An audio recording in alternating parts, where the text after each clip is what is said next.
Hello everyone, welcome to my YouTube channel Google vision. आज का जो टॉपिक है पार्ट्स ऑफ स्पीच का नेक्स्ट वीडियो है, वीडियो नंबर 7। तो सबसे पहले हम आज जो है प्रीवियस क्लास में 4 टाइप तक हम बता चुके थे प्रोनाउन के बारे में। आज जो है टाइप नंबर 5 में है डिमोन्स्ट्रेटिव प्रोनाउन। कि सबसे पहले आप डिमोन्स्ट्रेटिव प्रोनाउन के बारे में जानिए कि डिमोन्स्ट्रेटिव प्रोनाउन किसको बोलेंगे। तो कहने का सेंस यही हुआ कि जिस प्रोनाउन का प्रयोग वस्तुओं या व्यक्तियों को सूचित या इंगित या निर्देशित करने के लिए किया जाता है, ऐसे प्रोनाउन को डिमोन्स्ट्रेटिव प्रोनाउन बोलेंगे। फिर से समझिए कि डिमोन्स्ट्रेटिव प्रोनाउन किसको बोलेंगे। ऐसे प्रोनाउन या जिस प्रोनाउन का प्रयोग वस्तुओं या व्यक्तियों को सूचित या इंगित या निर्देशित करने के लिए किया जाता है, ऐसे प्रोनाउन को डिमोन्स्ट्रेटिव प्रोनाउन कहा जाता है। कहता the pronoun use to point out the object और object to which it refers is called demonstrative pronoun. जैसे this, that, these, those is known as demonstrative pronoun. सबसे पहले हम यहाँ पे लिखे हैं the pronoun use to point out the object या object to which it refers is called demonstrative pronoun. यानी कि this, that, these and those are main demonstrative pronoun. ये जो है मेरा दिस, दैट, दीज और दोज, ये मेरा मुख्य डिमोन्स्ट्रेटिव प्रोनाउन है। जैसे कुछ हम एग्जाम्पल लिए हैं कि दिस इज अ बॉय, या ये क्या है, लड़का है। तो इसमें ये जो दिस है, ये दिस मेरा क्या है, एक डिमोन्स्ट्रेटिव प्रोनाउन है। उसी तरह second example, that is a girl. तो यहाँ पे जो मेरा डैट है, डैट एक क्या है, डिमोन्स्ट्रेटिव प्रोनाउन है। उसी तरह से दीज आर बॉल्स, यहाँ पे जो दीज है ये मेरा क्या है, डिमोन्स्ट्रेटिव प्रोनाउंस है। दोज आर डॉल्स, यहाँ पे जो दोज है ये भी मेरा क्या है, डिमोन्स्ट्रेटिव प्रोनाउन है। हम एभव इसके ऊपर बता चुके थे कि this, that, these and those are main demonstrative pronoun. तो यहाँ पे भी दिस, डैट, दीज, दोज, ये सब मेरा क्या है, डिमोन्स्ट्रेटिव प्रोनाउन है। उसमें एक और पॉइंट है, नोट में हम लिखे हैं कि when this, that, these, those etc के बाद कोई क्या है, नाउन रहे, तो ऐसे को क्या बोला जाता है, डिमोन्स्ट्रेटिव एडजेक्टिव। यानी कहने का सेंस यही हुआ कि दिस, डैट, दीज और दोज के ठीक बाद अगर कोई नाउन आ जाए तो ऐसे प्रोनाउन क्या हो जाता है, डिमोन्स्ट्रेटिव एडजेक्टिव हो जाता है। जैसे देखिए, दिस बुक इज माइन, यह किताब मेरी है। तो यहाँ पे जो दिस है, दिस के ठीक बाद दिस, डैट, दीज, दोज के ठीक बाद क्या आना चाहिए, नाउन रहे। तो देखिए मेरा बुक एक क्या है, एक नाउन है।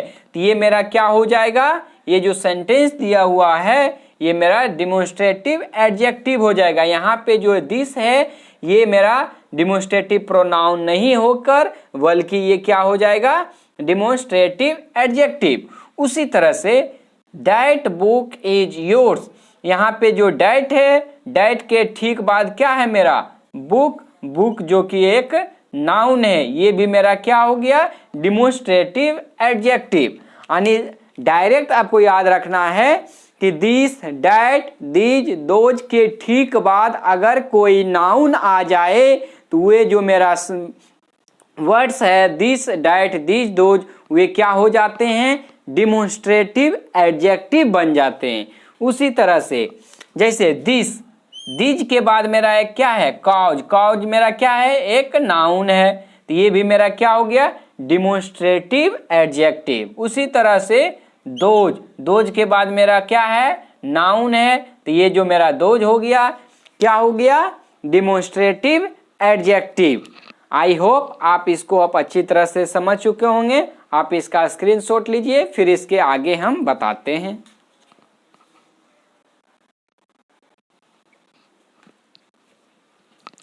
उसके बाद है इनडिफिनिट प्रोनाउन।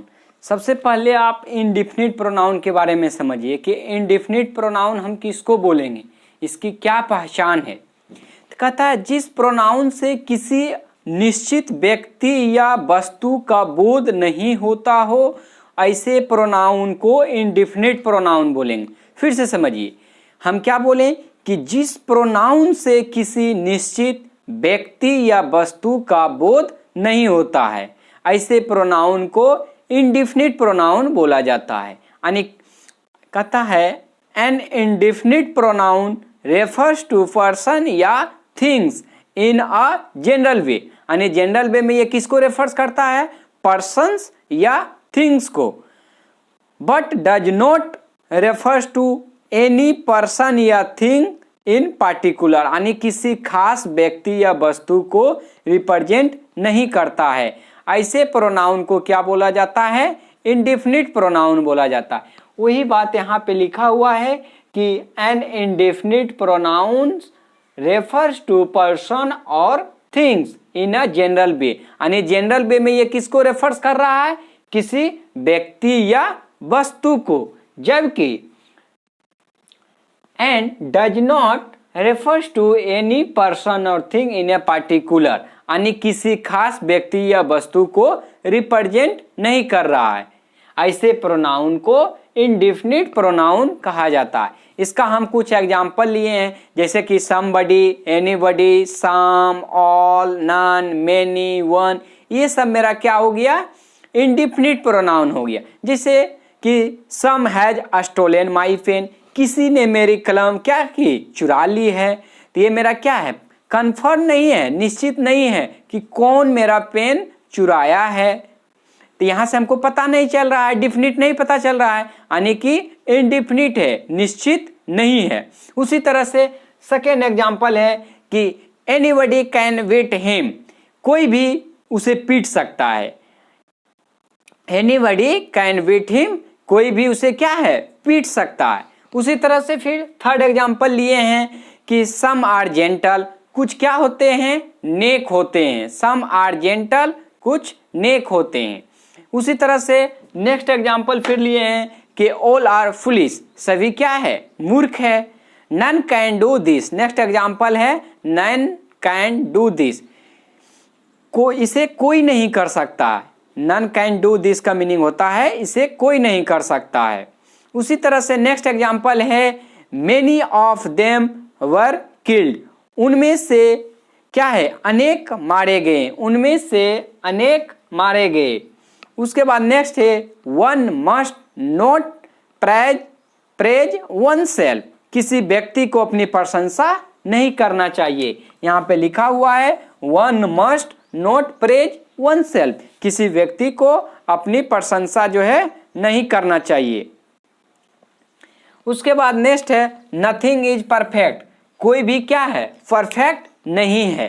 क्या बताएं हम कि कोई भी परफेक्ट नहीं है, यानी कुछ भी पूर्ण नहीं होता है, कंप्लीट नहीं होता है।